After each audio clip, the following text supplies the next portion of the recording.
আসসালামু আলাইকুম। আজকে আমাদের প্রথম ক্লাস কোরিয়ান ভাষা সম্পর্কে। আপনারা অনেকেই রয়েছেন যারা কোরিয়ান ভাষা শিখতে চান। তো চলুন কোরিয়ান ভাষা সম্পর্কে সহজেই কিভাবে শিখতে পারবেন বা কিভাবে শেখা উচিত এই সম্পর্কে বিস্তারিত আলোচনা তুলে ধরা যাক।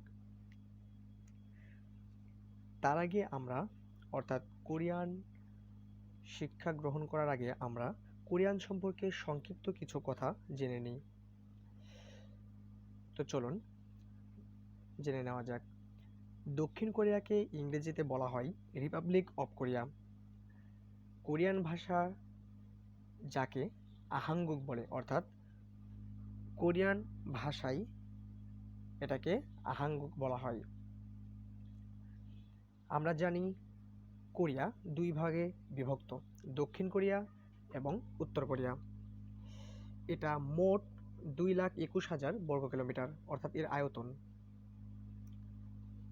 দক্ষিণ কোরিয়ার আয়তন হচ্ছে 99,100 বর্গ কিলোমিটার। কোরিয়ান এর প্রধান সমুদ্র বন্দর এর নাম পুসান ও ইনচিয়ন।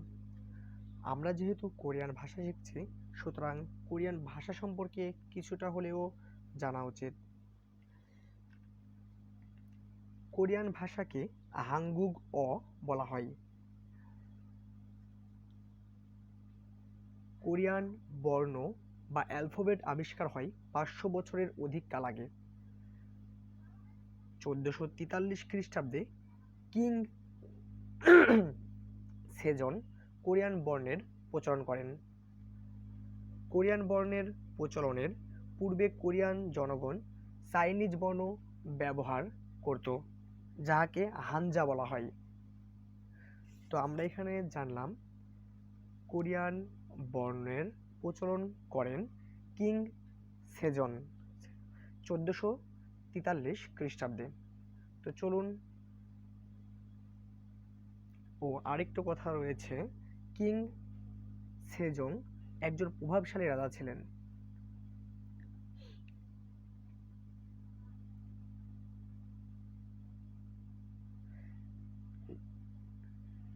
কিং সেজনি অ্যালফাবেট আবিষ্কারের কারণে কোরিয়ানদের নিকটে চিরস্মরণীয় হয়ে রয়েছেন।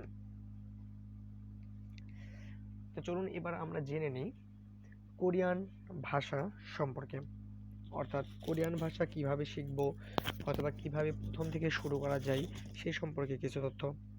আসলে কোরিয়ান ভাষা খুব একটি কঠিন ভাষা না, অর্থাৎ পরীক্ষা দেওয়ার জন্য খুবই আহামরি শিখতে হবে এমনটা না।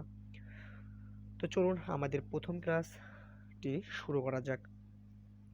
আমরা এখানে দেখতে পাচ্ছি কোরিয়ান ভাষায় সর্বমোট 40টি বর্ণ রয়েছে, মানে 40টা বর্ণ আছে। মৌলিক স্বরবর্ণ 10টি, যুক্ত স্বরবর্ণ 11টি, 14টি ব্যঞ্জন বর্ণ, 5টি যুক্ত ব্যঞ্জন বর্ণ। তাহলে এখানে কি স্বরবর্ণ বা ভাওয়াল 21টি, ব্যঞ্জন বর্ণ বা কনসোনেন্ট 19টি। তো আজকে আমরা সবগুলো শেখাবো না, আমরা শুধুমাত্র 10টি বেসিক ভাওয়াল বা মৌলিক স্বরবর্ণ নিয়ে আলোচনা করব।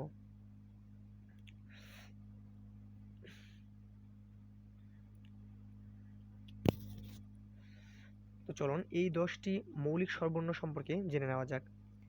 এই যে এখানে আপনারা দেখতে পাচ্ছেন, এটার নাম হচ্ছে আ, অর্থাৎ আমরা যদি ড্র করে দেখাই, এই যে এমন একটি দাগ, এটা মানে হচ্ছে এটার নাম আ, অর্থাৎ সরিয়া। সরিয়াটা কিভাবে উচ্চারণ হবে, যেরকম আমরা উচ্চারণ করি সরিয়া ময়াকার দয়িকার র, আমাদের, তার মানে এখানে আ, সরিয়া বলতেছি না আমরা, আ, যে কারণে এটার উচ্চারণ আমরা আ করব, সরিয়া না আ। ওকে, আর এটার নাম হচ্ছে ইয়ং। এটার কাজ আপনারা পরবর্তীতে বুঝতে পারবেন, ইনশাল্লাহ পরবর্তীতে দেখাই দেব। এটার নাম হচ্ছে ইয়া, একটা দাগ দেওয়ার পরে এমন দুইটা দাগ, এটার নাম হচ্ছে ইয়া। এটার নাম হচ্ছে ই আ, মানে যখন একটা দাগ ছিল, অর্থাৎ এমন যখন ছিল এটা হচ্ছে আ, আর আরেকটা নতুন দাগ যুক্ত হওয়ার কারণে হর্ষ ই আগে চলে আসছে, যে কারণে এটা ইয়া হচ্ছে।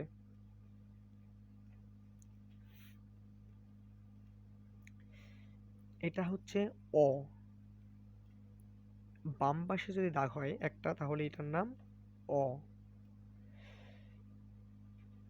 আর এটার নাম যেহেতু অ, যদি এখানে আরেকটি দাগ হয়ে যায় তাহলে হয়ে যাবে এই আরেকটি দাগের জন্য এই যে এই হর্ষ এটা যুক্ত হচ্ছে, আর একটার জন্য তো অ, তাহলে ই অ।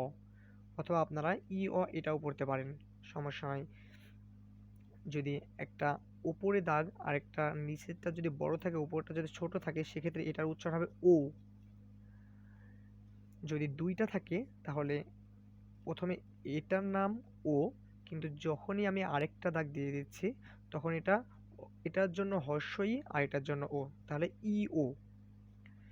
যখন নিচে একটা দাগ থাকবে তখন হচ্ছে উ বা হর্ষ উ যেটাকে আমরা বলি।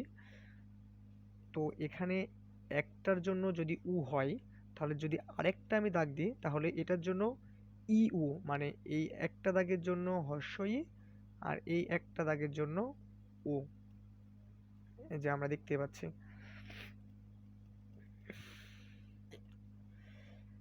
এখানে শুধুমাত্র যদি একটি পাথালে দাগ থাকে সেটার জন্য উ, মানে এটা দীর্ঘ উর উচ্চারণ দেবে। আর যদি একটা খাড়া দাগ থাকে তাহলে এটার জন্য অহস্যই।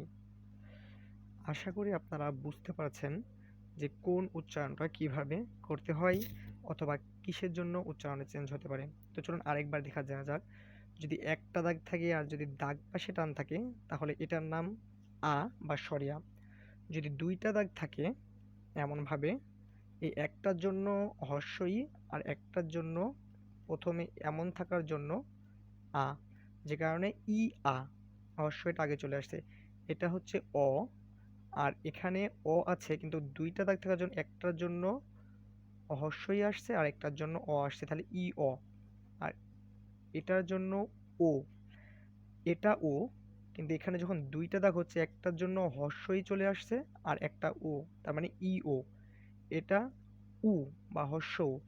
যখনই ডাবল হচ্ছে একটার জন্য হর্ষই আর একটার জন্য হর্ষ দি ই উ। এটা শুধুমাত্র একটা দাগ, এটা দীর্ঘ উ, উ এমন উচ্চারণ হবে। আর এটা একটা দাগ, যে কারণে এটা হচ্ছে খাড়া দাগ, যে কারণে ই, খাড়া দাগ ই, পাতলা দাগ উ। তাহলে এখানে যদি আমরা উচ্চারণ করি তাহলে আ, ইয়া, অ, ইয়, ও, ইও, উ, ইউ, উ, ই। আশা করি আপনারা বুঝতে পেরেছেন মৌলিক স্বরবর্ণ 10টি সম্পর্কে। এই 10টি আপনারা মুখস্থ করে ফেলুন। পরবর্তী ক্লাসে আমরা পরবর্তী ক্লাসে আমরা আরও বিস্তারিত আলোচনা করব। এছাড়াও আরও অন্যান্য বর্ণগুলো শেখাবো। এই বর্ণগুলো হয়তো আপনাদের কাছে অনেক সহজ লাগবে, যে কারণে আপনারা খুব দ্রুত মুখস্থ করে ফেলতে পারবেন। আমিও আশা করছি যে আপনারা খুব দ্রুত এগুলো মুখস্থ করে ফেলতে পারবেন। আর আপনাদের কাছে আজকের এই ক্লাসটি কেমন লাগলো তা অবশ্যই জানাতে ভুলবেন না। ধন্যবাদ আমাদের সঙ্গে এতক্ষণ পর্যন্ত থাকার জন্য। আসসালামু আলাইকুম।